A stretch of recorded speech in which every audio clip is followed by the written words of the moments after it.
Now the only trouble with what I've got here is I can't really see through it to some of the other parts that I'm drawing. So what it might be nice now is just while I'm working, I'm going to switch down the stroke and I'm going to make it a black stroke, and the fill I'm going to change to none. Okay, so fill with a little red line and the stroke with black. Now I can see through it. All right, like we did with the shape down here, we can play with the corner options. So I've got this selected with my black arrow. You'll notice that I can't click in the center anymore. Okay, I could on this because it selects the whole thing, but in the middle of this, I can't. It doesn't. You've got to select the edge now because it has no fill. And like before, I can grab this like little target here and it does all the corners. That's not what I want, so I'm going to undo. I'm going to grab my white arrow and click on just this guy here, and then I'm going to drag him up to roughly the same size that I want. Awesome, triangles and rectangles. Let's do the nose now. So I'm going to grab my polygon tool, click once, 3 sides, click OK. It's way too big. Grab my black arrow, holding shift, I'm going to scale it down, and then just in this no man's land, I'm going to try and rotate it around. Now I'm going to drag it down, I'm going to get it roughly the right size there. Now what I can do when I'm dragging this thing around, often you just drag this little dot in the center, okay, that moves it around, and I kind of want to get it perfect in there. Okay, so there's a couple of things we need to do when we're working, is that you'll notice that by default, this thing kind of like, you see these like little marks that appears, you can see it says intersect and tries to line up with things all over here. So a couple of things we need to do is make sure our smart guides are on because they're really helpful. So go to view and come down to here, make sure smart guides are ticked on. Next thing to do is just to zoom in. Okay, when you're working this far out on things this delicate, it's just really hard. It snaps to everything. So remember Command plus or Control plus on a PC gets us in nice and close. And watch this. If I have my black arrow and just click off in the background, and so I don't have it selected, right? I got nothing selected. And if I click and you can see I can move my little cursor around, it says anchor.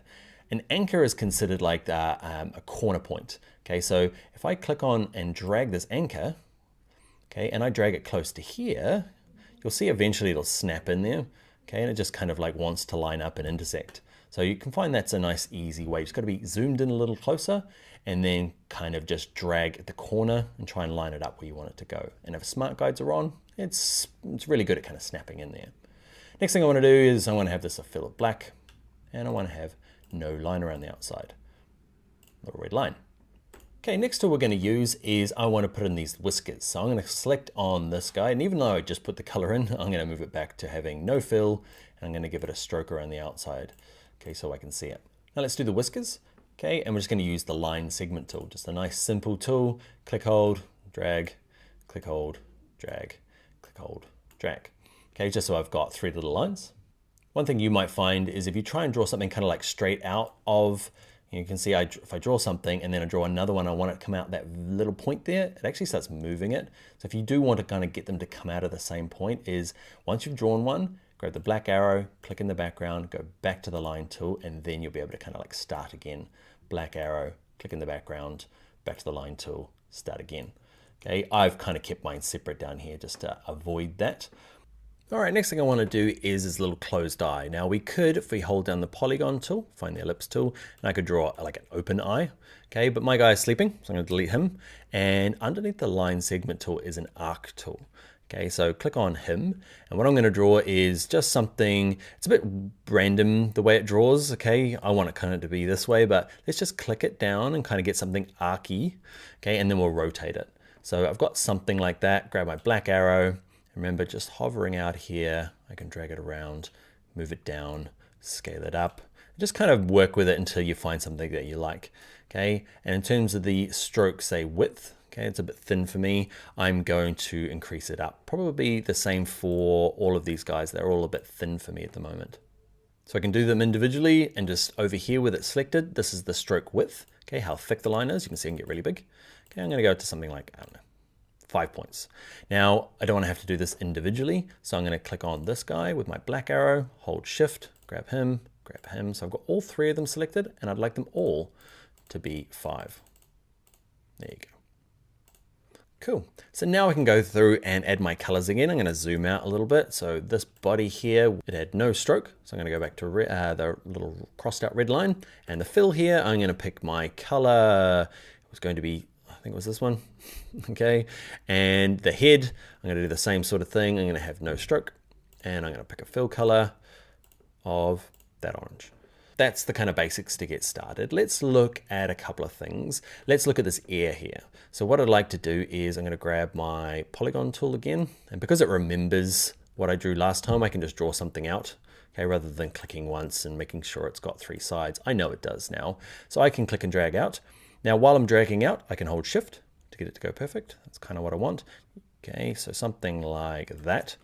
And it just needs to be big enough, because what I'm gonna do is with the black arrow, grab the center, I'm gonna kind of turn it into this air. So it probably needs to be a bit bigger. Okay, just so it kind of sits back there a little bit.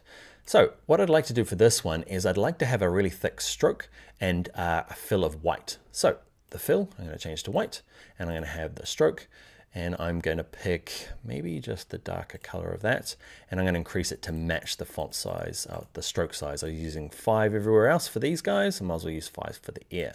I'm just going to pop it there. Now this brings me to the next point of arranging, okay, because basically the last thing you draw is on top. All I need to do is move it to the back. And there's a couple of ways, and with it selected with the black arrow, okay, over here there's one called arrange, and I can go send to back. There it goes there. Or often what I do is I just right click it, and there's arrange, send to back. Either way, it doesn't matter. Let's look at doing these stars, okay. So there is an actual tool for it called the star tool. Okay, grab on him, click once, decide how many points you want, and by default it's going to give you a pretty nice looking star. You can change the radius, the 2 radiuses, the inner, which is the outside part, and then the inner radius, radius 2, is this inside part. Okay, so I'm going to click OK, it gives me a star, I can click and drag it out. So what I'd like you to do is I'm going to undo and just kind of drag out a star. Start from the center, there we go, roughly.